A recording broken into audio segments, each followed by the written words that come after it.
Latest టెక్నాలజీతో చిన్న injection తో నన్ను పూర్తి ఆరోగ్యవంతురాలను చేశారు. Elite spine and pain management centre, Manikonda, Dilsukh Nagar. జిల్లాలో వరి కల్లాల పరిస్థితి ఏ విధంగా ఉంది, ప్రస్తుతం అధికారులు ఏమంటున్నారు, అటు రైతులు పూర్తి స్థాయిలో తడిసిన ధాన్యం కొంటారా లేదా అనే ఇంకా సంక్షోభంలో ఉన్నట్టు అక్కడక్కడ తెలుస్తుంది. పూర్తిగా కోటపల్లి, చెన్నూరు, అదేవిధంగా జైపూరు ఇలాంటి ప్రధాన ప్రాంతాల్లో కొన్ని ప్లేసుల్లో ఇంకా ప్యాడీ కొనుగోలు చేసేది ఉంది.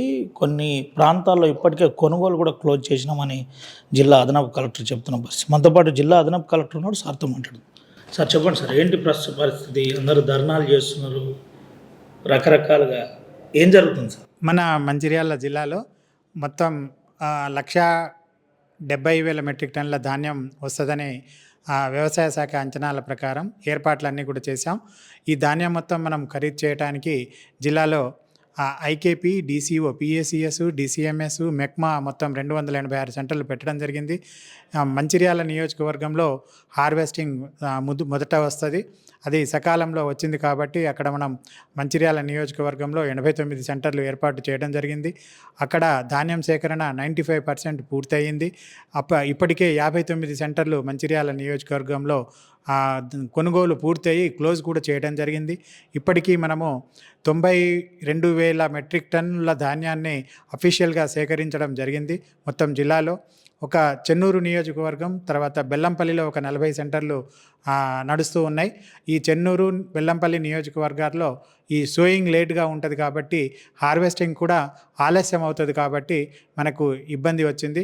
ఈ అకాల వర్షాల వల్ల అక్కడక్కడ రైతులు ఇబ్బంది పడుతున్న విషయం వాస్తవమే, కానీ ఎక్కడ కూడా నష్టపోయిన దాఖలాలు మన జిల్లాలో జరగలేదు. ఇప్పుడు ఎక్కువగా వర్షం పడ్డ దాఖలాలు కూడా లేవు, అక్కడక్కడ మామూలుగా పడుతున్నాయి. దానివల్ల కొంచెం కింద ఎండబెట్టిన ధాన్యం మాత్రమే ఇబ్బంది జరిగింది, 1 or 2%. అట్లా అంత తప్ప ఎక్కువ ధాన్యం ఎక్కడ కూడా పోలేదు. కాకపోతే మాయిశ్చర్ రాకపోవటం వల్ల అది రాగానే కొనడం జరగలేదు కాబట్టి కళ్ళాల్లో ధాన్యం ఉండిపోయింది.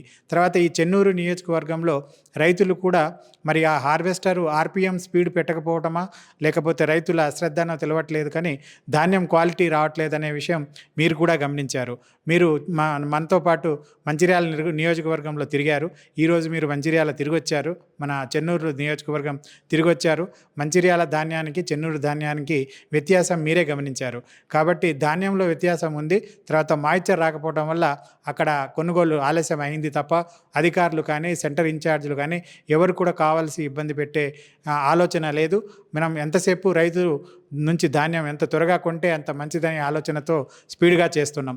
ఇప్పుడు ఈరోజు ఇక్కడ జైపూర్లో నిన్న సాయంకాలం వచ్చిన వర్షానికి లారీ లోడ్ చేస్తుంటే ధాన్యం కాస్త తడిసిపోయింది. ఒక 400 బస్తాలు మామూలుగా తడిసింది, కొంచెం సేపే వచ్చింది. ఆ ధాన్యాన్ని కూడా మేము డైరెక్ట్గా మిల్లు ఆయనతో మాట్లాడి ఆ వచ్చే ధాన్యాన్ని డైరెక్ట్గా మనం బాయిలర్లో వేయించడానికి ఏర్పాటు చేసాం. అది ఈరోజు ఇప్పుడే మీ ముందే మనం మాట్లాడడం జరిగింది. ఆ ధాన్యాన్ని డైరెక్ట్గా మనం బాయిలర్లోకి వేయించడానికి ప్రయత్నాలు, ఏర్పాట్లు అన్నీ కూడా చేశాం. తర్వాత రైతు ఒకవేళ ధాన్యం తడిసిపోతే కూడా అధైర్యపడాల్సిన అవసరం లేదు. అది ఆరగానే 17 మాయిశ్చర్ రాగానే ఎట్టి పరిస్థితుల్లో కొంటాం. రైతు ఎక్కడ ఏ కోశాన కూడా ఏ విధంగా కూడా నష్టపరిచే విధంగా ఎవరు కూడా ప్రయత్నం చేయరు. ఏ విధంగా రైతుకు లాభం చేయాలనే ఆలోచిస్తాం తప్ప నష్టం జరగనివ్వం. అది నష్టం జరగకుండా చూడటానికే జిల్లా యంత్రాంగం కలెక్టర్ గారి నాయకత్వంలో పకడ్బందీగా ఏర్పాట్లు అన్నీ చేసింది. ఆ విధంగా ముందుకు సాగుతుంది. అన్ని ఏర్పాట్లు చేసి ఎక్కడ కూడా ఇంతవరకు గత సంవత్సరాల కంటే మీరు పోల్చుకొని చూస్తే ఎక్కడ కూడా ట్రాన్స్పోర్ట్ ప్రాబ్లం లేదు. ఆ తర్వాత తూకాల్లో వ్యత్యాసం లేదు. మనకి పెద్దపల్లి జిల్లాకు సంబంధించిన మిల్లులు కూడా మనకి అలాట్ అయినాయి కాబట్టి మిల్లుల ప్రాబ్లం కూడా లేదు. మన దగ్గర మిల్లులు తక్కువ ఉండటం, అది కూడా 19 బాయిల్డ్ మిల్సే ఉండటం, అయినా కూడా వాళ్ళతోటి వాళ్ళ కెపాసిటీని బట్టి వాళ్ళు కావాల్సినంత ధాన్యం వాళ్లకు దించడం జరిగింది. ఇప్పుడంతా ఎక్కువ క్వాంటిటీ మనం పెద్దపల్లికి పంపిస్తున్నాం. ఎలాంటి ఇబ్బంది లేకుండా అన్ని ఏర్పాట్లు చేసి రైతు నష్టపోకుండా అన్ని జాగ్రత్తలు తీసుకుంటున్నాం. పెద్దపల్లి లాంటి ప్రధాన మిల్లుల్లో కొంత కటింగ్ పేరుతో వేధిస్తున్నారని చెబుతున్నారు. ఏంటి సార్, దీన్ని ఎట్లా పరిష్కరిస్తున్నారు, ఏంటి పరిస్థితి? అంటే మిల్లర్స్, నేను ఇంతకుముందే మీకు చెప్పాను, అది చెన్నూరు ఏరియాలో కొంచెం ప్యాడీ క్లీనింగ్ చేయట్లేదు. రైతు చెత్త చెదారం అట్లే ఉంటుంది. ఈవెన్ ఆ మట్టి నల్ల మట్టి కూడా దాంట్లో ఉంటుంది. కాబట్టి వాళ్ళు ఇబ్బంది పెడుతున్నది 1-2 మిల్లుల దగ్గర జరిగిందనే విషయం మా నోటీస్కి కూడా వచ్చింది. అయితే మేము అక్కడికి మా అఫీషియల్స్ని పంపి అక్కడ డిఎస్ఓ గారిని పంపడం జరిగింది. తర్వాత డిప్యూటీ తహసీల్దార్ని పంపడం జరిగింది. వాళ్ళ ముందే అది వేరు చేయించి లారీ అక్కడ అన్లోడ్ చేయించడం జరిగింది. అక్కడ ఇబ్బంది లేకుండా ఏర్పాట్లు చేయడం జరిగింది. కాబట్టి ఆ చెత్త చెదారం ఉన్నందుకు 1 కిలో తగ్గించడం అయితే చేయడం జరిగింది. ప్రధానంగా ఒక విషయం చెప్పండి సార్, తాండూరు, నెన్నెల, అదేవిధంగా బెల్లంపల్లి గ్రామీణ ప్రాంతాల మండలాల్లో ఎట్లా చూడబోతున్నారు? ఈ సమస్య పరిష్కారం ఎప్పుడు కాబోతుంది? ఎప్పటి వరకు క్లోజ్ అయ్యే అవకాశం ఉంది? ఈ ప్యాడీ ప్రొక్యూర్మెంట్ మీరు ఇప్పటికే 90% అయిపోయింది అన్నట్టు. వాస్తవంగానైతే 1,20,000 మెట్రిక్ టన్నుల ధాన్యం సేకరించడం జరిగింది. అఫీషియల్గా అది 91,000 మెట్రిక్ టన్నుల ధాన్యం సేకరించినట్టు అఫీషియల్గా చూపిస్తున్నప్పటికీ ఇంకా 30,000 ధాన్యం మిల్లుల దగ్గర లారీలలో తర్వాత సెంటర్లో ఉన్నాయి. అవి ఆల్రెడీ సేకరించినట్టే. ఇప్పుడు దాదాపు 3 వంతుల ధాన్య సేకరణ జరిగిపోయింది.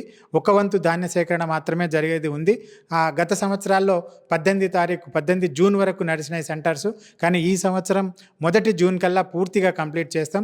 ఇంకొక వారం 10 రోజుల్లో ఎట్టి పరిస్థితుల్లో ధాన్యం అంతా టోటల్ సేకరణ జరిగిపోయి అన్ని సెంటర్స్ క్లోజ్ చేసే ఏర్పాట్లు పకడ్బందీగా చేసినాం. దాంట్లో ఎలాంటి అనుమానం అక్కర్లేదు. రైతు కూడా ఎక్కడ కూడా మా ధాన్యం తడిస్తే కొనరేమో అని అధైర్యపడాల్సిన పని లేదు.